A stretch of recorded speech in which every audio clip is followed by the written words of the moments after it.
système, c'est ce que le candidat Sonko s'est évertué à faire.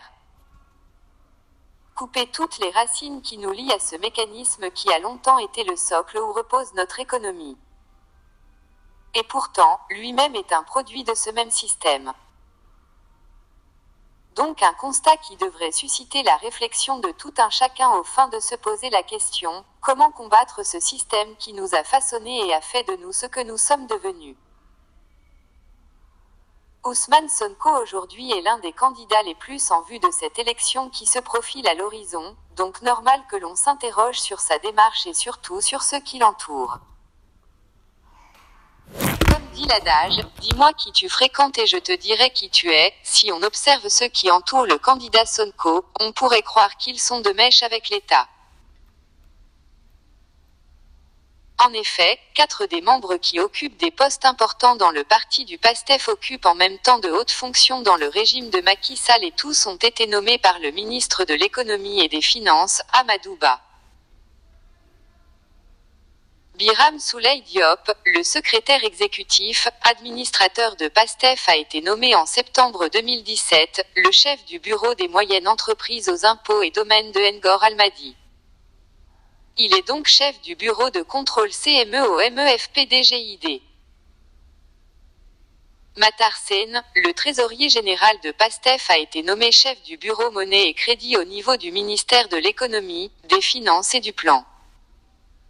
Il a en charge tous les crédits et les avancements des enseignants depuis des mois.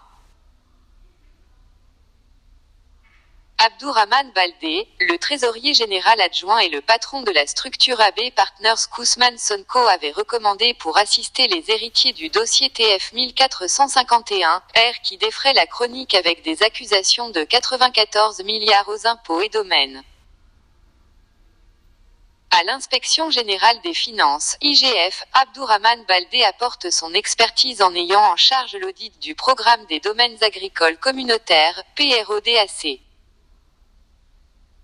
El Hadji Diali Gueba, le président de la commission questions juridiques de PASTEF a été, lui, nommé depuis le 17 janvier 2018, secrétaire général en charge de la délégation générale à l'entrepreneuriat rapide, DER.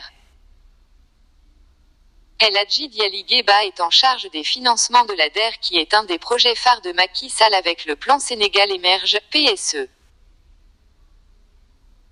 C'est vrai que ces personnalités sont des fonctionnaires de l'État ayant droit à une quelconque promotion venant de leur supérieur hiérarchique, mais il est de notre devoir de nous interroger sur ceux qui veulent nous diriger. On pourrait croire également que c'est le régime qui veut recruter les leaders de PASTEF au moment où ce parti grandit, pour diviser afin de mieux régner. Et toutes ces nominations accréditées par le chef de l'État ont été faites par Amadou Ba, le ministre des Finances dont on dit qu'il a été le supérieur de Sonko au niveau des impôts et domaines. Par conséquent, aux Sénégalais de s'interroger sur cette relation entre l'État et ses leaders du PASTEF sur les motifs de leur nomination et essayer de comprendre si elle n'est basée que sur les compétences ou sur des calculs à caractère politique qui peuvent surgir et surprendre chacun de nous du matin au lendemain. Dans cette optique, le leader du PASTEF, qui a su tenir un discours révélateur de l'engagement auquel il dit avoir pour faire évoluer les choses dans ce pays, a intérêt à ne pas danser sur cette musique machiavélique de politiciens qui usent de leur discours pour émerveiller le peuple pour au finish se lier avec le diable et détenir le pouvoir.